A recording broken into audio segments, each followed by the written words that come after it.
but if those of you that have joined us today, if you look at our fleet profile there, and if that looks similar to your fleet, you know, I guess one word of note there is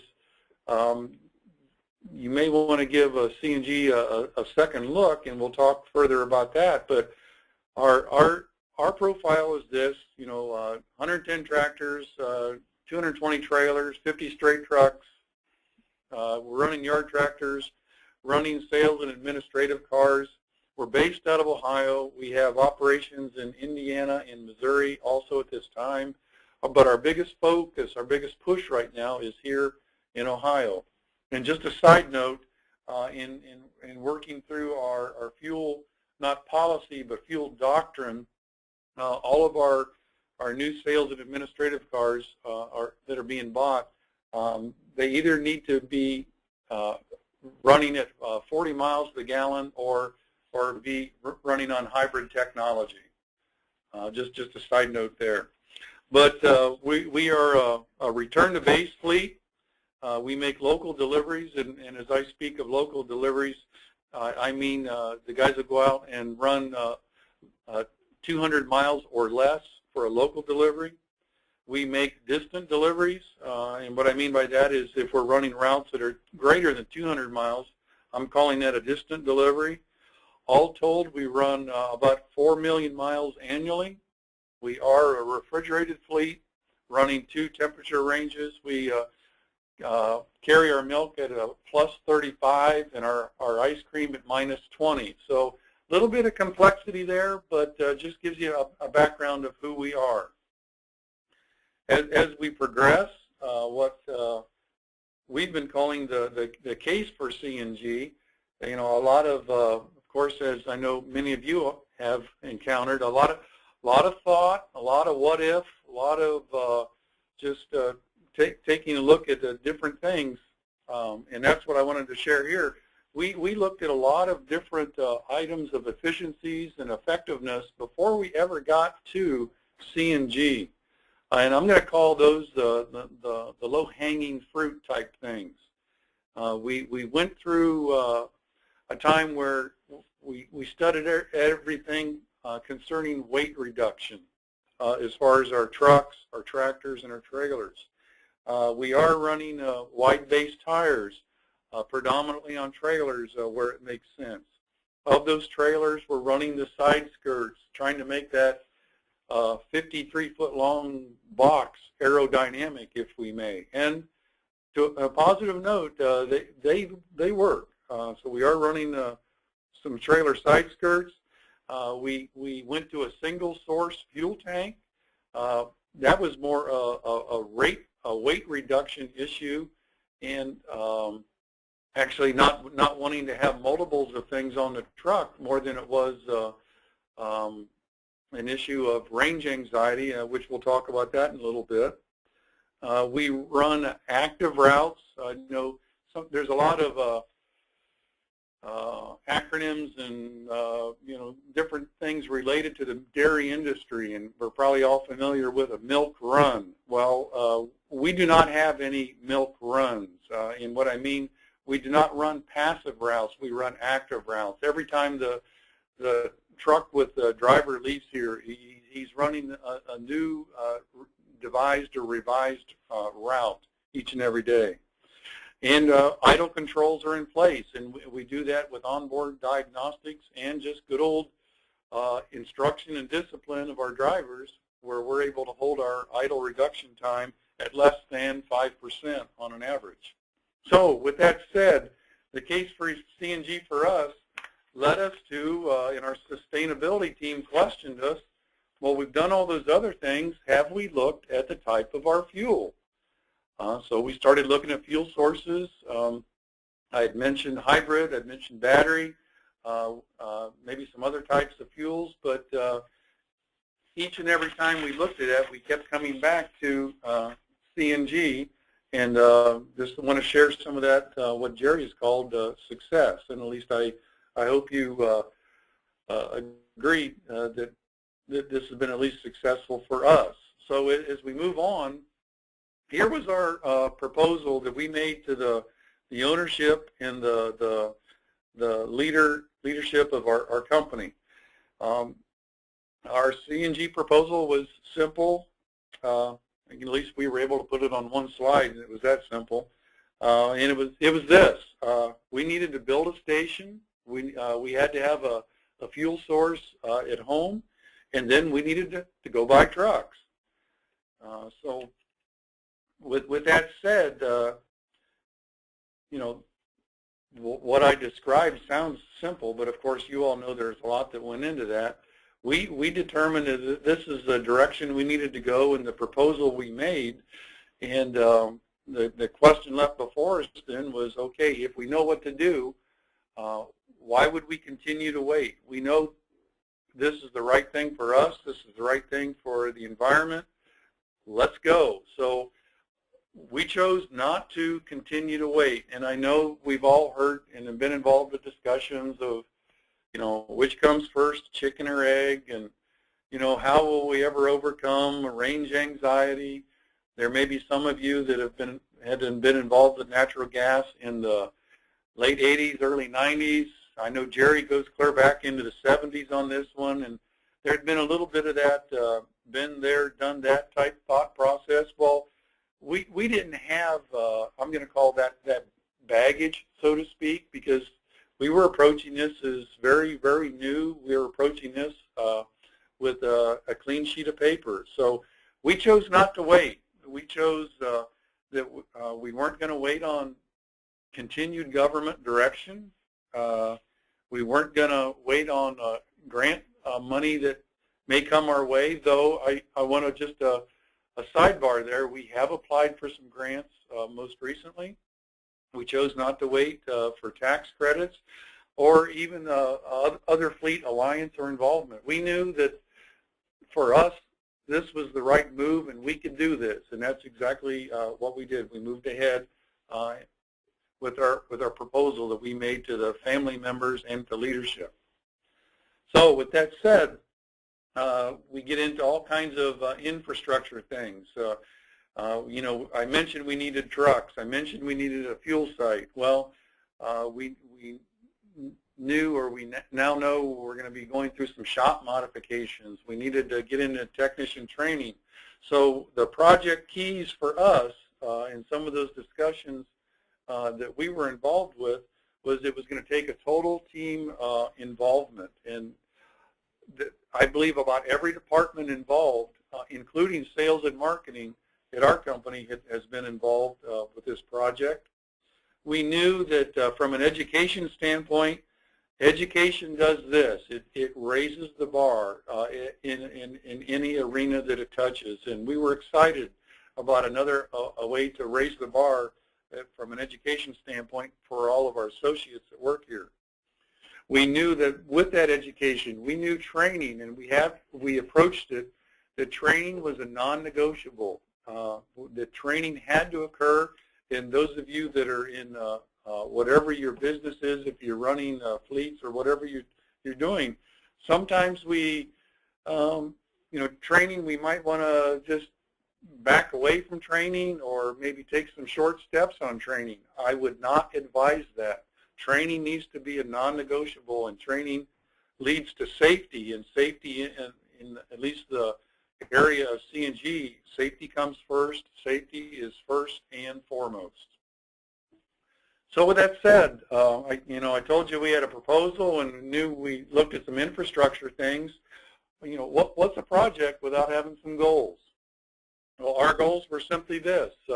We knew we wanted to reduce those tailpipe emissions. We knew that if you count the carbon molecules of diesel versus CNG, I don't want to call that a no-brainer, but if you simply look at a slide that illustrates that, it's amazing. So one of our goals is we wanted to reduce our truck tailpipe emissions, and with that we did record where our fleet was from a carbon footprint standpoint. So we had a metric in place. We knew where we started as we approached this idea of reducing our tailpipe emissions. We wanted to reduce our fuel costs. We kept a target delta of $1.50. Most of you driving to work this morning probably saw where we were with the gas prices, and then of course how diesel will trail along behind that. Reducing our fuel cost was one of our projects. And then we also wanted to reduce our dependence on what I call a volatile fuel supply. And if I may, I'll just I'll elaborate for a moment. We call this target, this project goal, reducing a volatile fuel supply, because we hear a lot about reducing our dependence on foreign oil, and I'm in total agreement with that. But there's a lot of hands in the petroleum market today, so it may be someone from halfway across the world's fault for the cost of fuel. It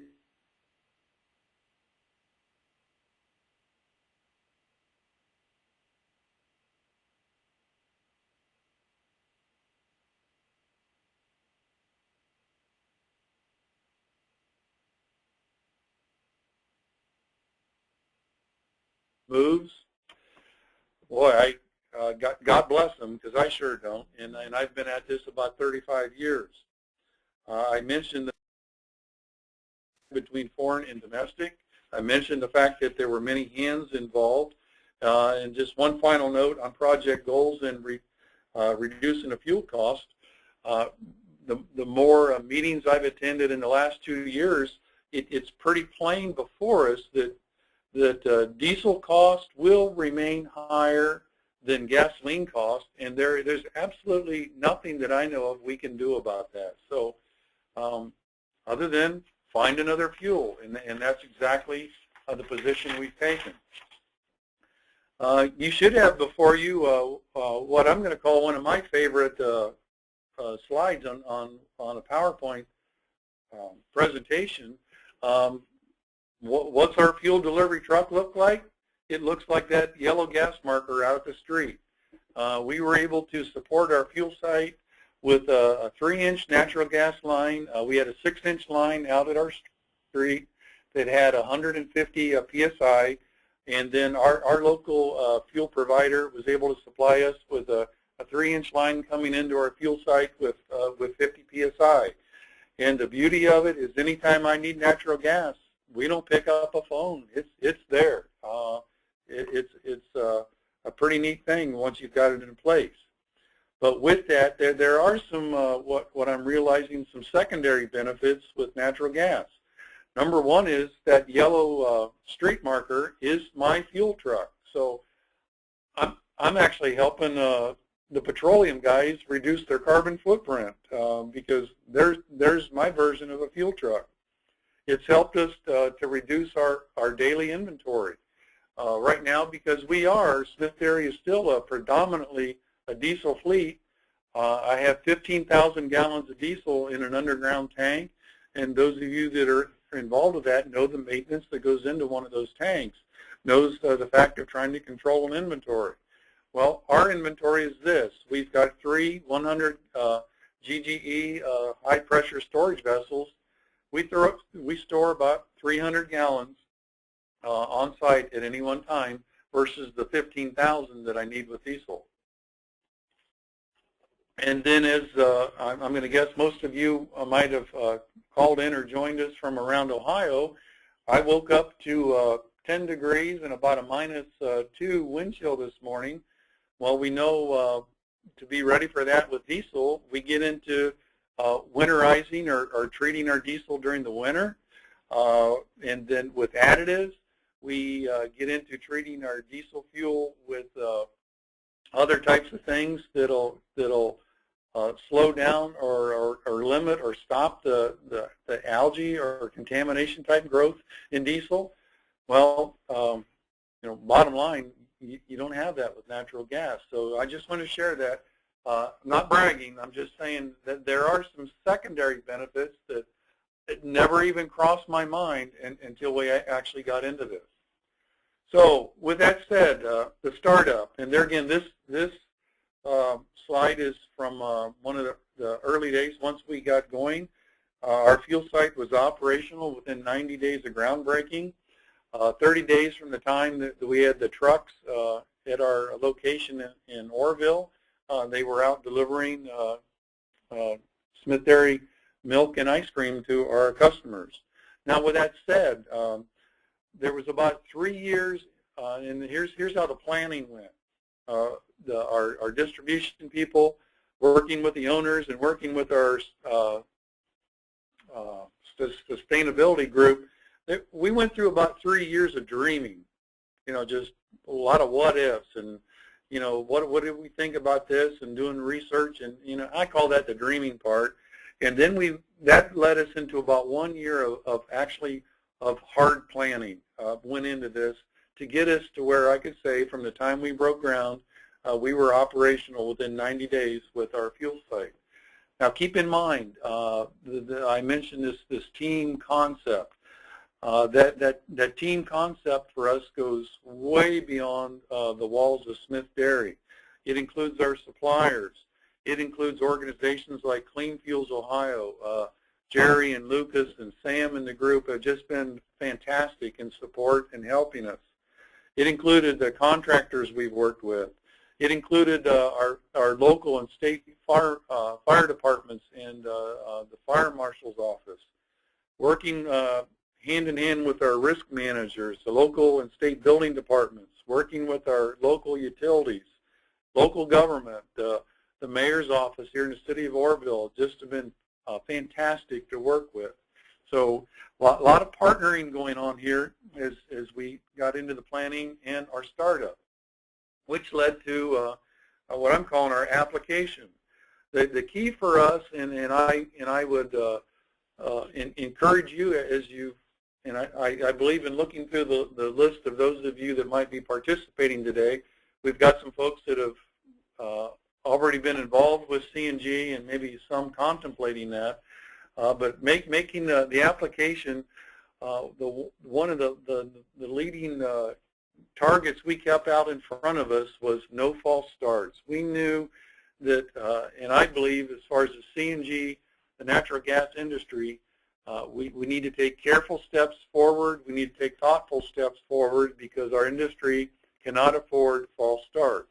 Well, I'll make that application for Smith Dairy as we began a project like this. I'm not responsible to put the milk in the bottle or put the ice cream in the carton, but I'm the guy that gets the call if that product does not get delivered in a timely fashion. So there again, false starts. We've worked hard to avoid them, and so far, I need to find some wood to knock on here, Rebecca. So far, so good. No false starts, and we just kept building consistency and redundancy into our methods as we went forward.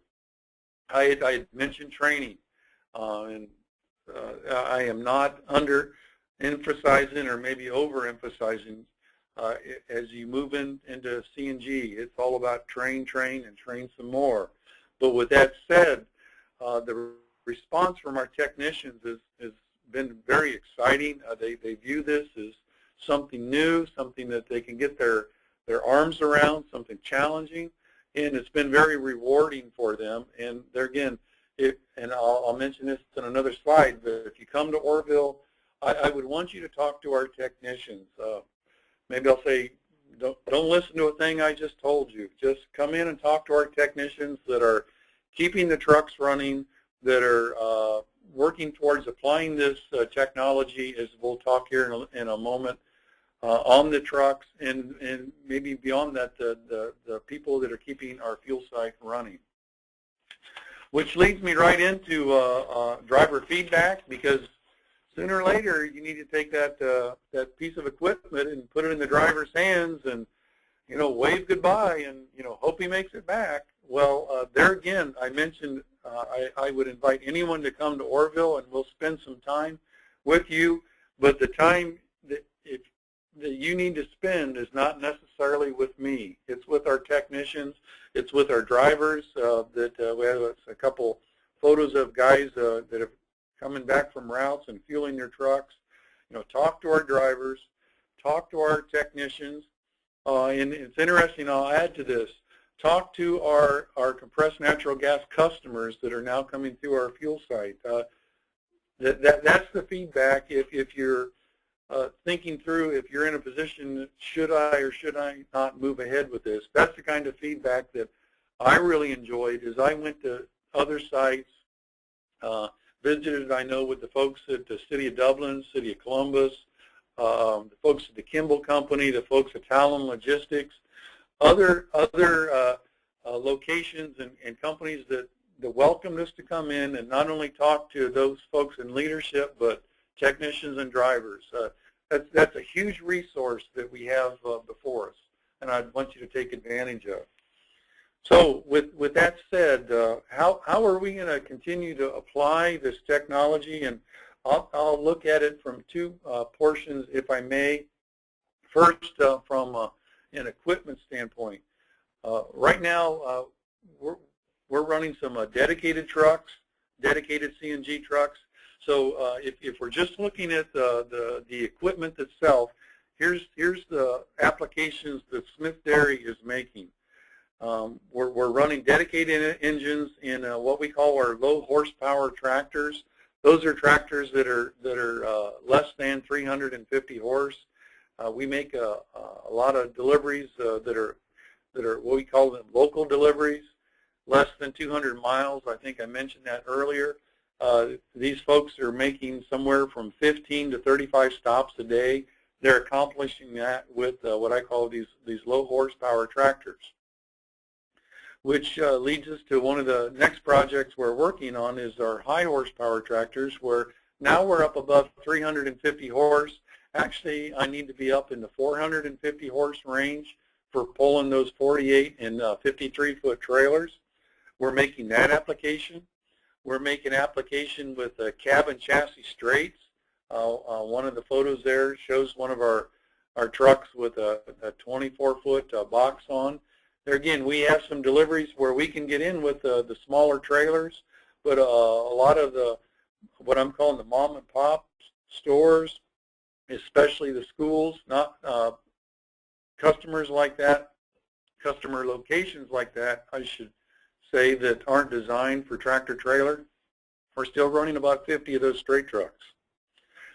And then refrigeration units, because there again, everything that we haul needs to be refrigerated.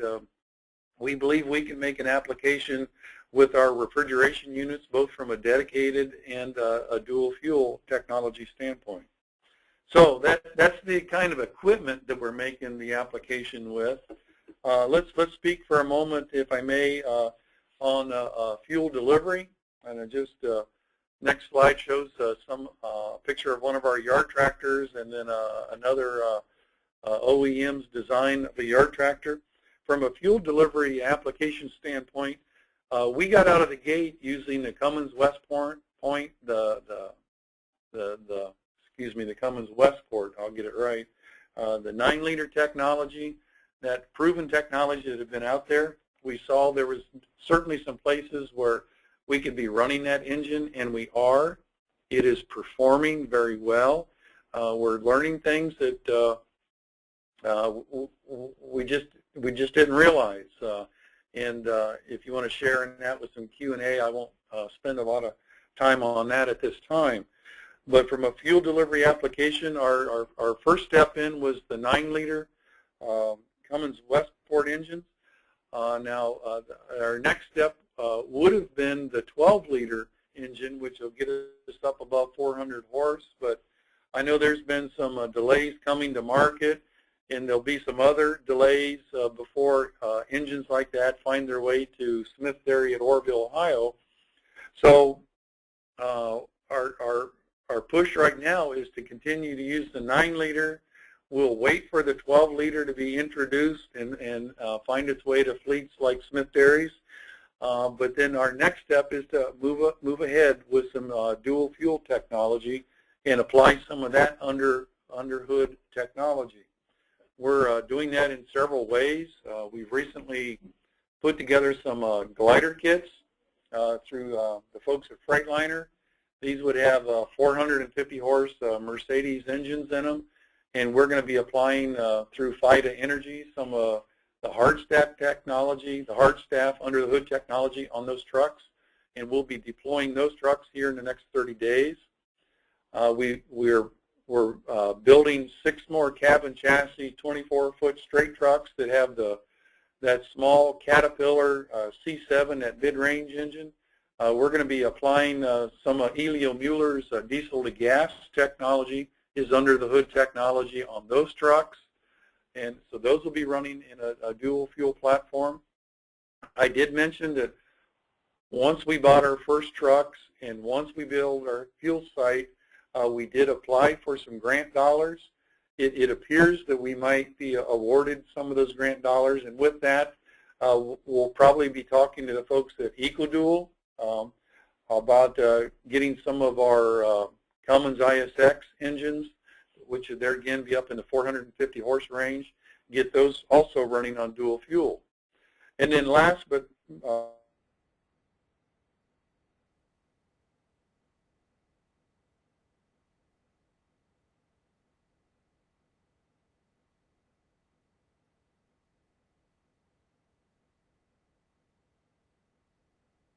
maintenance site. We're getting close to the end here, so thank you for bearing with me on this. But just a couple slides that are just some information. There, you're already into CNG, or you've looked at CNG options and things like that. I'm sure you've seen this type of slide. But just some of the keys to a return on investment, and some of the keys as we are seeing them. One is, of course, you need to run a fair amount of annual miles for return on your investment, or you need to keep that truck. That truck needs to have an extended, I'm going to say, length of service. In our case, we do not lease equipment. We own all of our equipment. When we bring a new power unit into the fleet, and a power unit would be a tractor or a cabin chassis, we expect 12 years of service from that truck. So there again, as you see by that chart, if we can pay for the upcharge on the front end within about 4 years, in our mind, that leaves us 7, maybe 8 years of additional running once we've covered our initial cost. Another key to our return on investment is customer involvement.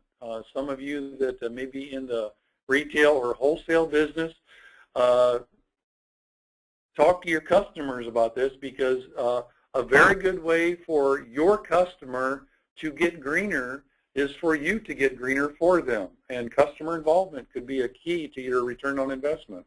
And then, of course, I'll circle back to what I mentioned first. It's all about the environment. It's all about what is the environment, what is the world as we know it, the earth as we know it, going to look like for the next generation and the generation after that. We see those all at Smith Dairy as what I'm calling keys to a good return on investment. My next slide, there again, if you've been in around CNG, or even if you haven't, may have seen a slide like this. And I think in that slide in the center, for some reason, I had the 387,866 circled. But I had mentioned at the early part of this presentation that the fourth generation of the Schmid family is now active with Smith Dairy.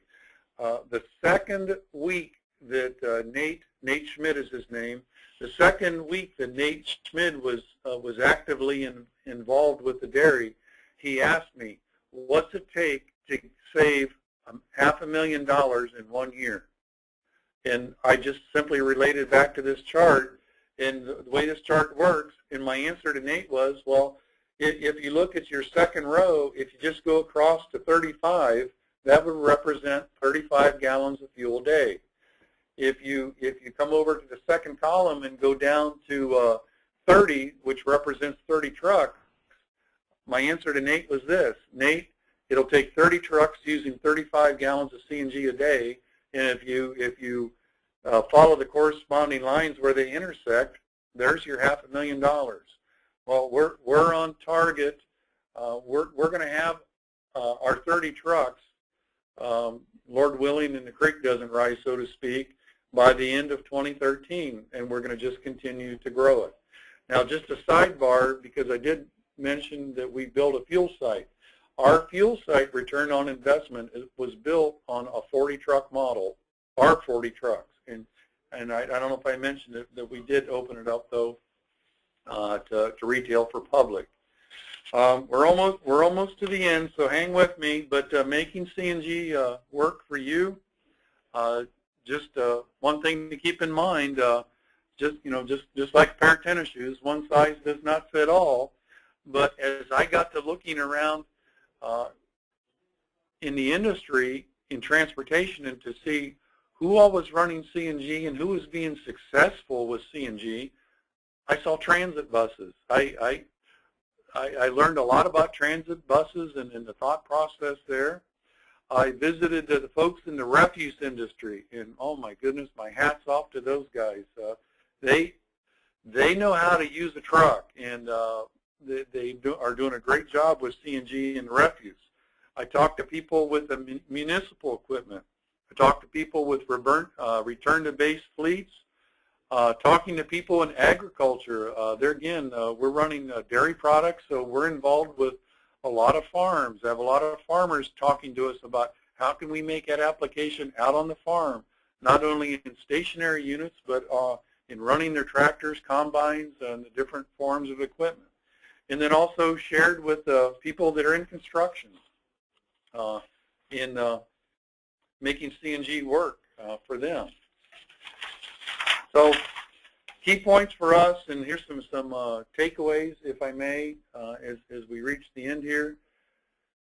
Do your homework, and there again, I know all of you are good at what you do, and you'll do your homework. But for me anyway, it was do my homework and then go do some more homework, and that'll lead to further homework. But research is a key point. So do your homework.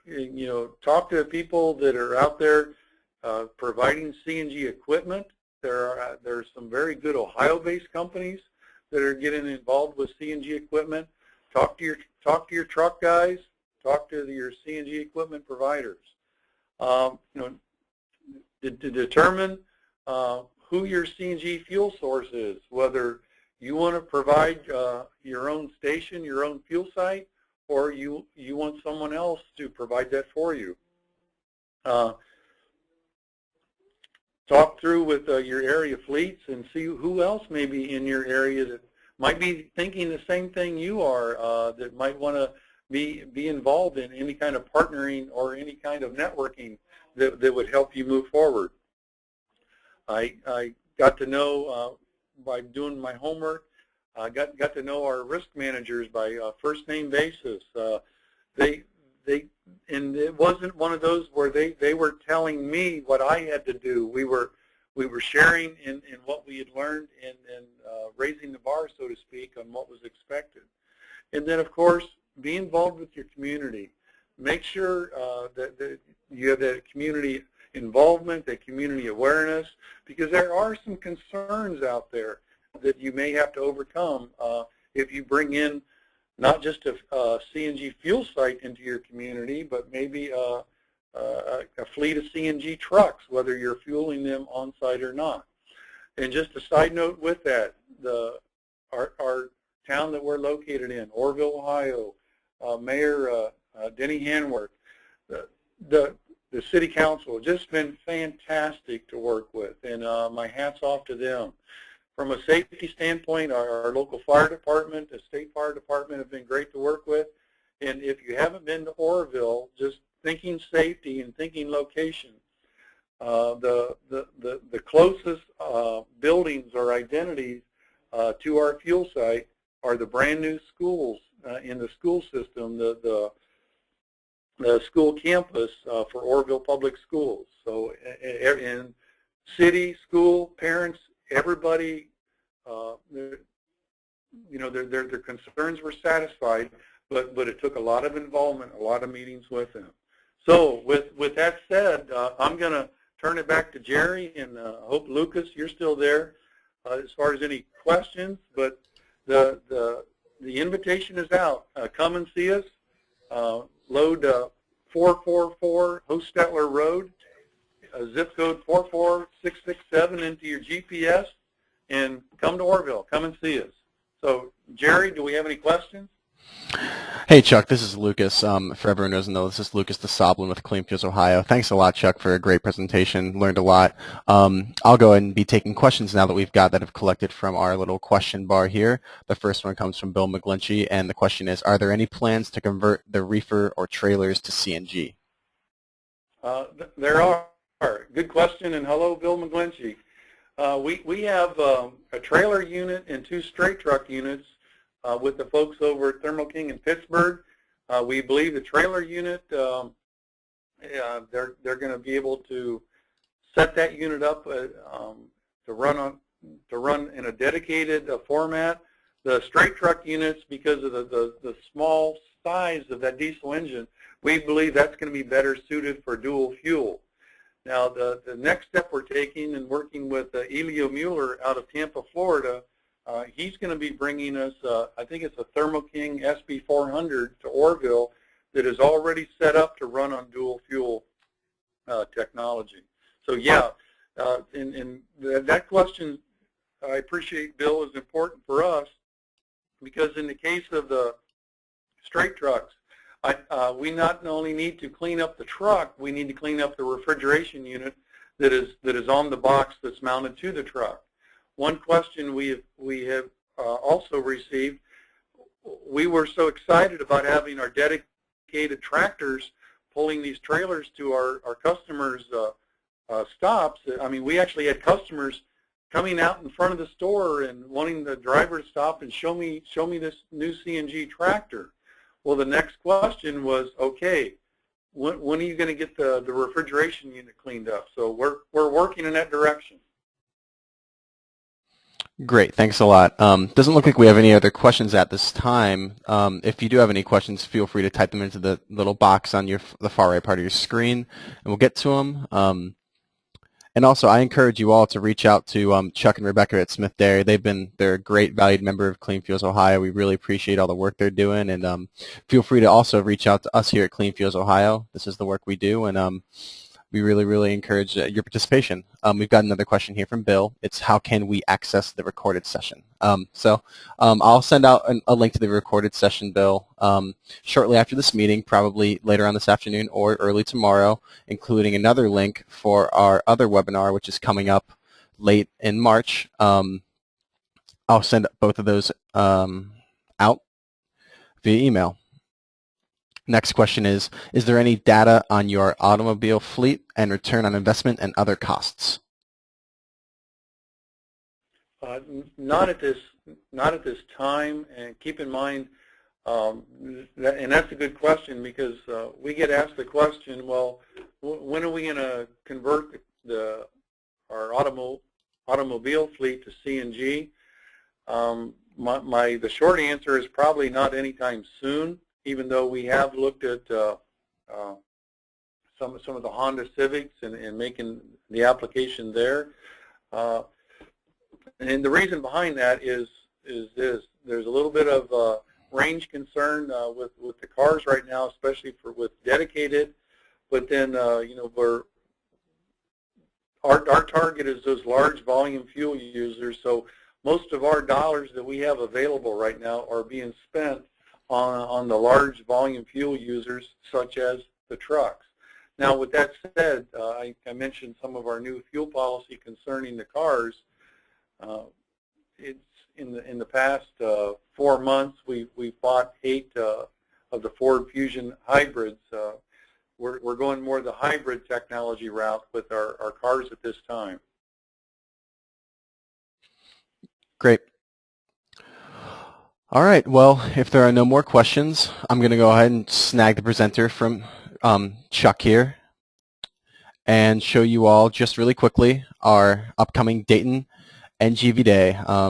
I'm sure you all are aware at this point, but I wanted to highlight it one more time. Coming up on the 28th of March, we'll be in Dayton, actually Miamisburg, right close to Dayton, doing a whole day's worth of presentations on NGVs. Really looking forward to the event. If you have any questions, shoot me an email, lucas@cleanfuelsohio.org. And you may visit the above URL here to register for the event if you would like.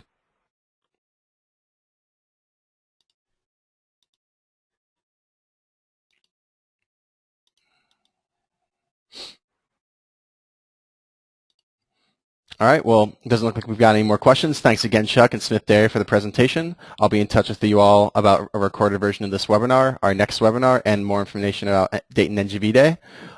Thanks a lot, everyone, and have a great afternoon. All right. How was your time? Kept it under an hour? Sure did. Oh, hey, Lucas, you're still there. Yes, I am. Okay, was that okay? Was that what you had in mind? Yeah, that was great, Chuck. I really, really appreciate it. Presentation was great, very informative. I was able to record it. Looking forward to sharing it with the group as well. I'll make sure to send you the list of the attendees as well as the link to the video when we've got it. Yeah, it was perfect. I can't thank you enough.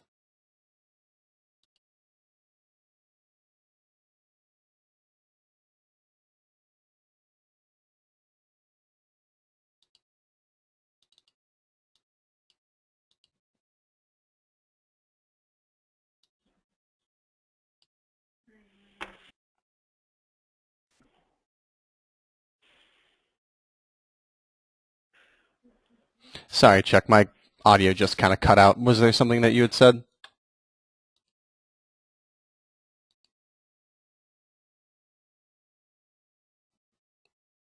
Great. All right. Thanks a lot, everyone. Take care.